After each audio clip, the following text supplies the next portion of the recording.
Harikumar sir, പാകിസ്ഥാന്റെ ഭീകര സംഘടനയായിട്ടുള്ള Lashkar E Taiba ഇന്ത്യയെ ആക്രമിക്കാനുള്ള ഒരു പദ്ധതി ആസൂത്രണം ചെയ്യുകയാണെന്നുള്ള റിപ്പോർട്ടുകൾ പുറത്തു വരികയാണ്. ഇത്തവണ വളരെ വ്യത്യസ്തമായ രീതിയിൽ എങ്ങനെ ഇന്ത്യയെ ആക്രമിക്കാം, വളരെ സൂക്ഷ്മമായി, വളരെ തന്ത്രപരമായിട്ട് എങ്ങനെ ഇന്ത്യയെ തകർക്കാം എന്നാണ് ലഷ്കർ ഇ തൊയ്ബ ആസൂത്രണം ചെയ്യുന്നത്.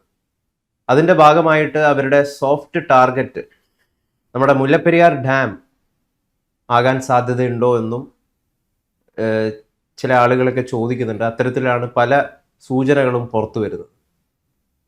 ഇന്ത്യയെ പരമ്പരാഗത രീതിയിൽ ആക്രമിക്കാൻ സാധിക്കില്ല എന്ന് നേരത്തെ തന്നെ ലഷ്കർ ഇ തൊയ്ബ മനസ്സിലാക്കിയിട്ടുള്ളതാണ്, അവർ പഠിച്ചിട്ടുള്ളതാണ്. അപ്പോൾ സ്വാഭാവികമായിട്ടും അടിസ്ഥാന സൗകര്യ മേഖലയെ എങ്ങനെ തകർക്കാം എന്നത് തന്നെയായിരിക്കും അവരുടെ ടാർഗറ്റ്, അവരുടെ ലക്ഷ്യം എന്ന് പറയുന്നത്. അങ്ങനെയാണോ ഈ മുല്ലപ്പെരിയാർ ഡാം ഒരു സോഫ്റ്റ് ടാർഗറ്റായി മാറുന്നത്? എന്താണ് ഇതുമായി ചുറ്റിപ്പറ്റി കിടക്കുന്ന പുറത്തു വരുന്ന പുതിയ സൂചനകൾ? പരമ്പരാഗത യുദ്ധത്തിലൂടെ ഇന്ത്യയെ പരാജയപ്പെടുത്താൻ സാധ്യമല്ല എന്ന് തിരിച്ചറിഞ്ഞ പാകിസ്ഥാൻ സൈന്യമാണ് ഇന്ത്യക്കെതിരെ തീവ്രവാദികളെ ഉപയോഗിച്ചുള്ള അസിമെട്രിക് വാർഫെയർ തുടങ്ങുന്നത്. ഇന്ത്യയെ 1000 മുറിവുകളിലൂടെ ഇന്ത്യയുടെ രക്തം ഒഴുക്കിക്കളഞ്ഞ് ഇന്ത്യയെ പരാജയപ്പെടുത്തും എന്നാണ് അവര് പറഞ്ഞുകൊണ്ടിരുന്നത്. ആ യുദ്ധത്തിൽ, ആ അസിമെട്രിക് വാർഫെയറിൽ തുടക്കം മുതൽ ഇന്നുവരെ നിരന്തരമായിട്ട് ഇന്ത്യക്കെതിരെ പോരാടുന്ന ഇന്ത്യയുടെ പല ഭാഗങ്ങളിലും, പ്രത്യേകിച്ച് കേരളത്തിലും വേരുകളുള്ള ഒരു തീവ്രവാദ ഗ്രൂപ്പാണ് ലഷ്കർ ഇ തൊയ്ബ. കേരളത്തിൽ വേരുകളുണ്ടെന്ന് ഞാൻ പറഞ്ഞത് കണ്ണൂർ ജില്ലക്കാരനായ തടിയന്റെ നസീറാണ് അവരുടെ തെക്കേ ഇന്ത്യയിലെ നേതാവ്. അപ്പോ ഈ പിന്നെ ഇന്ത്യക്കെതിരായിട്ടുള്ള അവരുടെ പോരാട്ടത്തിൽ കഴിഞ്ഞ ഓപ്പറേഷൻ സിന്ദൂറിനെ തുടർന്ന് പാകിസ്ഥാന് മറ്റൊരു തിരിച്ചറിവ് കൂടി ഉണ്ടായിരിക്കുന്നതായിട്ടാണ് പ്രതിരോധ രംഗത്തെ വിദഗ്ധർ പറയുന്നത്. അതായത് ഇന്ത്യയുടെ വടക്കേ ഇന്ത്യയുടെ സൈനിക കേന്ദ്രങ്ങളെയോ അതുപോലെ തന്നെ വിമാനത്താവളങ്ങളെയോ ഒക്കെ ആക്രമിക്കുക എന്ന് പറയുന്നത് അത്ര എളുപ്പമല്ല. കാരണം വളരെ ശക്തമായ ലെയേർഡ് വ്യോമ പ്രതിരോധ, ലെയേർഡ് എയർ ഡിഫൻസ് എന്ന് പറയുന്ന പല തട്ടുകളായിട്ടുള്ള വ്യോമ പ്രതിരോധ സംവിധാനം ഈ പഞ്ചാബിലെയും അതുപോലെ തന്നെ ഹരിയാനയിലെയും ഡൽഹിയിലെയും ഗുജറാത്തിലെയും ഒക്കെ വിമാനത്താവളങ്ങള്, സൈനിക കേന്ദ്രങ്ങൾ, ഇതിനെയൊക്കെ ഒരു കവചമായിട്ട് സംരക്ഷിക്കുന്നുണ്ട്. ഇപ്പോൾ പാകിസ്ഥാന്റെ ഒരു ലക്ഷ്യം ഇന്ത്യയുടെ ഡാമുകളാണ്. ഇന്ത്യയുടെ ഡാമുകൾ ലക്ഷ്യം വെക്കുന്നത് പാകിസ്ഥാൻ തുറന്നു പറഞ്ഞിട്ടുണ്ട്. ഇത് രഹസ്യമൊന്നുമല്ല. കാരണം ഈ സിന്ധു നദി ജല കരാർ, അതായത് ഇൻഡസ് വാട്ടർ ട്രീറ്റി ഇന്ത്യ ഇപ്പോഴത് തൽക്കാലത്തേക്ക് കീപ്പിംഗ് ഇൻ അബയൻസ് എന്ന് പറയും, അങ്ങനെ ഇംഗ്ലീഷിൽ പറയും. അതായത് തൽക്കാലത്തേക്ക് അത് മാറ്റിവെച്ചിരിക്കുകയാണ്, അത് നടപ്പാക്കുന്നില്ല ആ കരാർ. അങ്ങനെ നടപ്പാക്കാതിരിക്കുന്ന ആ കരാറ് പാകിസ്ഥാനെ സംബന്ധിച്ചിടത്തോളം ഒരു ഞെട്ടലാണ്. പണ്ട് ഇന്ത്യ പാകിസ്ഥാൻ യുദ്ധങ്ങൾ നിരവധി തവണ നടന്നു. വലിയ 2 യുദ്ധം നടന്നു, ചെറിയ നിരവധി പോരാട്ടങ്ങൾ നടന്നു. പക്ഷെ അന്നൊന്നും ഇന്ത്യ ഈ പാകിസ്ഥാനിലേക്കുള്ള ജലപ്രവാഹം തടഞ്ഞിരുന്നില്ല. ഇപ്പൊ ജലപ്രവാഹം തടയുകയൊന്നും വേണ്ട. കരാർ അതിന്റെ പൂർണ്ണാർത്ഥത്തിൽ, അതായത് ഇന്ത്യ പാകിസ്ഥാനിൽ വിട്ടുകൊടുക്കുന്ന അധിക ജലം ഇന്ത്യ കൊടുക്കാതായി. അങ്ങനെ കൊടുക്കാതായപ്പോൾ തന്നെ പാകിസ്ഥാൻ ആകെ പരിഭ്രാന്തിയിലായി. പാകിസ്ഥാനിൽ ആഭ്യന്തര കലാപം തുടങ്ങി വെള്ളത്തിന് വേണ്ടി. ഇപ്പോൾ പാകിസ്ഥാന്റെ മുന്നിലുള്ളത് ഇന്ത്യയെ ഭീഷണികൾ കൊണ്ടൊന്നും പാകിസ്ഥാന് ഒന്നും ചെയ്യാൻ പറ്റില്ല. ഇന്ത്യയെ സമ്മർദ്ദം ചെലുത്തി തീരുമാനം മാറ്റാൻ പറ്റില്ല. ഇവിടെ പാകിസ്ഥാൻ ഒരേ ഒരു പ്രവൃത്തിയാണ് പാകിസ്ഥാന്റെ മുന്നിൽ, ഒരേ ഒരു ഓപ്ഷനാണുള്ളത്. ആ ഓപ്ഷൻ ഡാം തകർക്കുക എന്നുള്ളത്. ഈ ഡാം വടക്കേ ഇന്ത്യയിലെ ഇപ്പൊ ഭക്രാനങ്കൽ പോലുള്ള ഡാമുകൾ വടക്കേ ഇന്ത്യയിലുണ്ടല്ലോ, വടക്ക് പടിഞ്ഞാറൻ ഇന്ത്യയിലുണ്ടല്ലോ, അതെന്താ തകർത്താല്?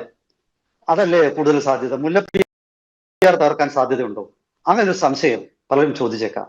ഇവിടെ പാകിസ്ഥാൻ നേരിടുന്ന ഒരു പ്രതിസന്ധി, ഇന്ത്യ അപ്പർ റൈപ്പാറിയൻ സ്റ്റേറ്റ് എന്ന് പറയുന്ന ഒരു ആ രീതിയിലാണ് ഈ നദീജലത്തെ സംബന്ധിച്ചിടത്തോളം. അതായത് നദിയുടെ മുകൾ ഭാഗത്താണ്, നദിയുടെ ഒഴുക്കിന്റെ മുകൾ ഭാഗത്താണ് ഇന്ത്യ സ്ഥിതി ചെയ്യുന്നത്. വടക്കേ ഇന്ത്യയിലെ പഞ്ചാബിലെയോ ഹരിയാനയിലെയോ ഗുജറാത്തിലെയോ ഒക്കെ ഡാം തകർത്തു കഴിഞ്ഞാൽ ഈ വെള്ളം നേരെ പാകിസ്ഥാനിലായിരിക്കും ചെല്ലുന്നത്. അപ്പൊ ഈ പ്രളയത്തിന്റെ കെടുതി വലിയ രീതിയിൽ പാകിസ്ഥാൻ അനുഭവിക്കും. അപ്പൊ പാകിസ്ഥാന് പലവട്ടം ആലോചിച്ചിട്ടേ ആ പ്രവൃത്തി ചെയ്യുക. കാരണം അത് പാകിസ്ഥാനിലെ ജനതയ്ക്കെതിരായിട്ടുള്ള ഒരു പ്രവൃത്തി തന്നെയായിരിക്കും. ഇവിടെയാണ് പാകിസ്ഥാന് മുല്ലപ്പെരിയാറിനെ ലക്ഷ്യം വെക്കുന്നു എന്ന ചില വിശകലന ചില വിദഗ്ധർ പറയുമ്പോൾ നമുക്കത് തള്ളിക്കളയാൻ പറ്റാത്തത്? അതിന് രണ്ട് കാരണമുണ്ട്. ഒന്നാമത്തെ കാരണം, എന്തുകൊണ്ടാണ് ഇപ്പൊ അങ്ങനെ ഈ പിന്നെ തീവ്രവാദ സംഘടനകൾ കേരളത്തിലെ അല്ലെങ്കിൽ ഇന്ത്യയിലെ ഡാമുകളെ തകർക്കാൻ ശ്രമിക്കുന്നു എന്നുള്ള ഒരു ആരോപണം വന്നത്? അതിന് വ്യക്തമായ ചില സൂചനകൾ കിട്ടി.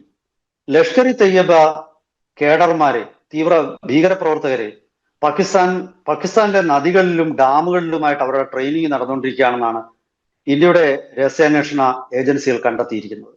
അതില് അവർക്ക് ഈ ഹൈസ്പീഡ് ബോട്ടുകൾ ഉപയോഗിക്കുക, അതുപോലെ തന്നെ സ്കൂബ ഡൈവിങ്ങിൽ പരിശീലനം കൊടുക്കുക, കടലിലൂടെ ഉള്ള ഇൻഫിൽട്രേഷനിൽ അവർക്ക് പരിശീലനം കൊടുക്കുക, നീന്തലിൽ പരിശീലനം കൊടുക്കുക, അതുപോലെ തന്നെ ഉപകരണങ്ങളുടെ, അതായത് ഓക്സിജനും മാസ്കും ഒക്കെ ധരിച്ചുകൊണ്ട് എങ്ങനെ ആണ് ജലത്തിനടിയിലൂടെ നുഴഞ്ഞു കയറേണ്ടത് എന്നുള്ള ട്രെയിനിങ്. അപ്പൊ അവരുടെ മൊത്തം ലക്ഷ്യം മാറിയിരിക്കുന്നു.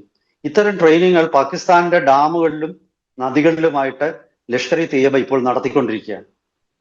കേരളം പോലൊരു തെക്കേ അറ്റത്ത് കിടക്കുന്ന ഒരു സംസ്ഥാനത്ത്, കേരളത്തിന്റെ തീരപ്രദേശത്ത് ഇവിടെ നുഴഞ്ഞു കയറാനുള്ള സാധ്യത വളരെ കൂടുതലാണ്. കാരണം ഈ നമ്മുടെ തീരത്ത് നിരവധി ഫിഷിംഗ് ബോട്ടുകളുണ്ട്. അതിൽ ഒരു ഫിഷിംഗ് ബോട്ടിൽ ഒരു തൊഴിലാളിയായിട്ട് കയറിയാൽ ആരും സംശയിക്കില്ല. ഇപ്പോ കേരളത്തിലെ ഫിഷിംഗ് ബോട്ടുകളിൽ ധാരാളം ഹിന്ദി സംസാരിക്കുന്ന ആൾക്കാരുണ്ട്. അത് ആസാമി, ബംഗാളി, അങ്ങനെയൊക്കെയുള്ള വടക്കേ ഇന്ത്യക്കാർ സഹിതമുള്ള, ഗുജറാത്തികൾ സഹിതമുള്ള ആൾക്കാരെ, മത്സ്യത്തൊഴിലാളികൾ കേരളത്തിലെ ഫിഷിംഗ് ബോട്ടുകളിൽ ജോലി ചെയ്യുന്നുണ്ട്. അപ്പൊ ഹിന്ദി സംസാരിക്കുന്ന ഒരാള്, ഉറുദുവും ഹിന്ദിയും വ്യത്യാസമൊന്നുമില്ല, ഒരു പാകിസ്ഥാനി നുഴഞ്ഞു കയറിയാൽ ഒരിക്കലും അയാൾ സംശയത്തിന് വിധേയമാകത്തില്ല. കാരണം അയാൾ ഒരു അന്യസംസ്ഥാന തൊഴിലാളി എന്നുള്ള നിലയിൽ അയാൾക്ക് നിലനിൽക്കാം. ഇങ്ങനെ കേരളത്തിലെ തീരത്തുകൂടി നുഴഞ്ഞു കയറുന്ന പാകിസ്ഥാന്റെ ഭീകരപ്രവർത്തകർക്ക് കേരളത്തിലെ ഒരു നദിയിലൂടെ, ഒരു ബോട്ടിലൂടെ മുല്ലപ്പെരിയാർ അണക്കെട്ടിലെത്താനും അല്ലെങ്കിൽ കരയിലൂടെ തന്നെ എത്തിയിട്ട് മുല്ലപ്പെരിയാർ അണക്കെട്ട് തകർക്കാനും ഒക്കെയുള്ള സാധ്യത വളരെ കൂടുതലാണ്. ഇവിടെ മറ്റൊരു വിഷയം, വടക്കേ ഇന്ത്യയിലെ ഡാമുകളൊക്കെ തന്നെ റീഇൻഫോഴ്സ്ഡ് കോൺക്രീറ്റ് വെച്ച് നിർമ്മിച്ചിരിക്കുന്നതാണ്. ഈ റീഇൻഫോഴ്സ്ഡ് കോൺക്രീറ്റ് വലിയ രീതിയിൽ സ്റ്റീൽ ഫ്രെയിമും കൂടെ ഉൾപ്പെടുന്നതാണ്. റീഇൻഫോഴ്സ്ഡ് കോൺക്രീറ്റ് ഉപയോഗിച്ച് പണിഞ്ഞ ഒരു ഡാം തകർക്കുക അത്ര എളുപ്പമാണ്. ശരിക്കും അതുകൂടാതെ പിന്നെ മണലിന്റെ ബാഗുകൾ, ഇങ്ങനെ നിരവധി തട്ടുകളായിട്ടുള്ള പ്രതിരോധ സംവിധാനമാണ് നമ്മുടെ മിക്ക ആധുനിക ഡാമുകൾക്കും ഉള്ളത്. 1800കളിൽ പണിഞ്ഞ മുല്ലപ്പെരിയാർ ഡാമിന് ഇത്തരം ആധുനിക പ്രതിരോധ സംവിധാനങ്ങളൊന്നുമില്ല. പകരം അത് സുർക്കി ഉപയോഗിച്ചാണ് പണിഞ്ഞിരിക്കുന്നത്. ഇങ്ങനെ സുർക്കി ഉപയോഗിച്ച് പണിഞ്ഞിരിക്കുന്ന മുല്ലപ്പെരിയാർ ഡാം അത് ഒരു ഭീകരാക്രമണത്തിലൂടെ തകർക്കാൻ ലഷ്കറിന് ഏറ്റവും പറ്റിയ ഒരു സോഫ്റ്റ് ടാർഗറ്റാണ്. അങ്ങനെ ഒരു സോഫ്റ്റ് ടാർഗറ്റായ മുല്ലപ്പെരിയാർ ഡാം അവരത് വെറുതെ കളയുമെന്ന് എനിക്ക് തോന്നുന്നില്ല. അപ്പോ ഇത്തരം ആശങ്കകൾ പലരും പ്രകടിപ്പിക്കുമ്പോൾ ആ ആശങ്കയെ നമ്മൾ പുച്ഛിച്ച് തള്ളിക്കളയേണ്ട കാര്യമില്ല. ആ ആശങ്കയ്ക്ക് വളരെ ശക്തമായ അടിസ്ഥാനമുണ്ട്. കേരളം പോലൊരു സംസ്ഥാനത്ത് ലഷ്കർ ഇ തയ്യബയ്ക്ക് ഇപ്പോൾ തന്നെ ശക്തമായ സാന്നിധ്യമുണ്ട്. അവരിവിടെ ഭീകര പ്രവർത്തനങ്ങൾ പലതും നടത്തിയിട്ടുണ്ട്. കണ്ണൂര് ഞാൻ പറഞ്ഞല്ലോ, തടിയന്റെ അവിടെ നസീർ ഒരിക്കൽ കേരള മുഖ്യമന്ത്രിയായിരുന്ന ഇ കെ നയനാരെ കൊല്ലാൻ വരെ ശ്രമിച്ചാണ്. അങ്ങനെ കണ്ണൂർ പോലീസ് കേസെടുക്കുമ്പോൾ നയനാരെ അത് പുച്ഛിച്ച് തള്ളി. അത് നമ്മുടെ നാട്ടിൽ നിലനിൽക്കുന്ന രാഷ്ട്രീയ സാമൂഹിക പ്രത്യേകതരം ഒരു വ്യവസ്ഥയുടെ ഫലമായിട്ട് കേരളത്തിൽ ഇത്തരം ഒരു തീവ്രവാദ ആക്രമണം പരാജയപ്പെട്ടാലും അത് തീവ്രവാദ ആക്രമണം അല്ലായിരുന്നു എന്ന് ഞാൻ സ്ഥാപിച്ചെടുക്കാൻ ആൾക്കാർ വരും. അപ്പൊ അവർക്ക് രണ്ടാമതൊരു ആക്രമണം നടത്താനുള്ള ഒരു സാഹചര്യവും സൃഷ്ടിക്കപ്പെടും. അപ്പൊ ശരിക്കും പറഞ്ഞാൽ ലഷ്കറിനെ പോലൊരു തീവ്രവാദ സംഘടന ഡാമുകളെ ലക്ഷ്യം വെക്കുമ്പോൾ അവർക്ക് ഏറ്റവും പറ്റിയ സോഫ്റ്റ് ടാർഗറ്റാണ് മുല്ലപ്പെരിയാർ ഡാം. ശരിക്കും മുല്ലപ്പെരിയാർ ഡാം ലക്ഷ്യം വെക്കുമ്പോൾ അവിടുത്തെ പ്രതിരോധ സംവിധാനങ്ങൾ വർദ്ധിപ്പിക്കുകയും ഇപ്പോഴുള്ള ഡാം പൊളിച്ചിട്ട് ഒരു ആധുനിക ഡാം പണിയുക, അതായത് റീഇൻഫോഴ്സ്ഡ് കോൺക്രീറ്റും ആധുനിക സംവിധാനങ്ങളും ഉപയോഗിച്ച് കൃത്യമായ ഒരു തകർക്കാൻ കഴിയാത്ത ഒരു ഡാം പണിയുക. ഇപ്പോഴത്തെ ഡാം നിശ്ചയമായിട്ടും അത് പ്രതിരോധ മേഖലയിൽ തന്നെ ഒരുപാട് ആശങ്കകൾ ഉന്നയിക്കും. നമ്മൾ ഇതുവരെ കണ്ട ഒരു ആശങ്ക മാത്രമല്ല ഇപ്പോൾ മുല്ലപ്പെരിയാർ നേരിടുന്നത്. അപ്പൊ ചുരുക്കി പറഞ്ഞാല് ഈ പാകിസ്ഥാൻ ലഷ്കർ ഇ തയ്യബയെ ഉപയോഗിച്ച് പ്ലാൻ ചെയ്യുന്ന, ഇന്ത്യയുടെ ഡാമുകൾക്ക് നേരെ പ്ലാൻ ചെയ്യുന്ന ഭീകരാക്രമണത്തിൽ നമ്മുടെ കൊച്ചു കേരളത്തില് തീർച്ചയായിട്ടും അതിനൊരു സാധ്യത ഉണ്ട്. അങ്ങനെ സാധ്യതയുണ്ടെന്ന് വിദഗ്ധന്മാർ കണ്ടെത്തി കഴിഞ്ഞു. അങ്ങനെയുള്ള സാധ്യതകളെ നമുക്ക് ചുമ്മാതങ്ങ് ഒരു ഗൂഢാലോചന സിദ്ധാന്തം എന്ന് പറഞ്ഞിട്ട് നമുക്ക് തള്ളിക്കളയാൻ പറ്റില്ല. ഇത് വളരെ കൃത്യമായിട്ടുള്ള ഒരു ലോജിക്കുള്ള ഒരു അഭിപ്രായമാണ്. കേരളത്തിലേക്ക് കടന്നു വരാൻ അവർക്ക് താരതമ്യേന എളുപ്പമാണ്. കാരണം നമ്മുടെ തീരത്ത് ഇപ്പൊ ലക്ഷദ്വീപ് പണ്ടൊക്കെ ആയിരുന്നെങ്കിൽ വളരെ വളരെ വേഗത്തിൽ അവർക്ക് ഇവിടെ കടന്നു വരാൻ കഴിയുമായിരുന്നു. കാരണം ലക്ഷദ്വീപിലെ ഒരാളില്ലാത്ത ദ്വീപിൽ വന്ന് ഒളിച്ചു താമസിച്ച് അവിടെ നിന്ന് കേരളത്തിലേക്ക് എത്താം. അതുപോലെ തന്നെ കരമാർഗവും തമിഴ്നാട്ടിലോ കർണാടകത്തിലെ ഇപ്പം മംഗലാപുരം പോർട്ടിൽ എത്തിയിട്ട് കരമാർഗം എത്താം. വെസ്റ്റേൺ ഘട്ടിലെ കാടുകൾ വഴി നേരിട്ടെത്താം. അപ്പോൾ സ്വാഭാവികമായിട്ടും ഇത് വളരെ ഗൗരവമേറിയ ഒരു വിഷയമായിട്ടാണ് ഞാൻ കാണുന്നത്. പാകിസ്ഥാനെ സംബന്ധിച്ചിടത്തോളം പാകിസ്ഥാന് ഇന്ത്യക്കെതിരെ അടുത്ത ആക്രമണത്തിന് പാകിസ്ഥാൻ കോപ്പ് കൂട്ടുകയാണ്.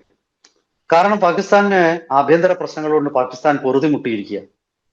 ഇവിടെ ബലൂചിസ്ഥാൻ ഏതാണ്ട് ഒരു സ്വതന്ത്ര രാജ്യം പോലെ ആയി മാറിക്കഴിഞ്ഞു.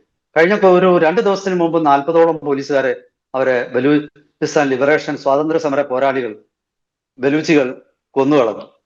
ബലൂചിസ്ഥാനിൽ പല സ്ഥലത്തും പാകിസ്ഥാൻ സൈന്യത്തിനോ പാകിസ്ഥാൻ പോലീസിനോ പ്രവേശനമില്ല. വടക്ക് പടിഞ്ഞാറൻ പ്രവിശ്യയായ ഖൈബർ പഖ്തൂൺവയും ഏതാണ്ട് ഇതേ സ്ഥിതിയിലാണ്. അവിടെ പഷ്തൂണുകൾ പത്താൻ വംശജരാണ് കലാപം നയിക്കുന്നത്.